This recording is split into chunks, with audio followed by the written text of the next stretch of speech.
এটা কি মিঠু মামার ভিআইপি সেলুন? এটা মিঠু সেলুন তো আছে। ভাই চুল কাটান যাই গো?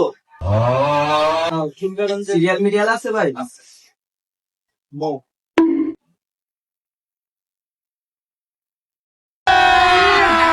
अभी मजा आएगा ना भिड़ो। কি কাটিং দিমু বাকি না? ভাই 20 টাকা দামের ভিতরে একটা ভালো CR7 কাটিং দিয়ে দেন। बाप रे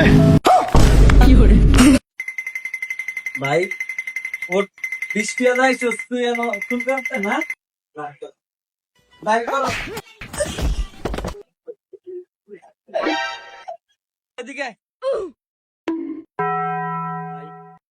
এ বেটা খুলে দিয়ে দাও যা পারো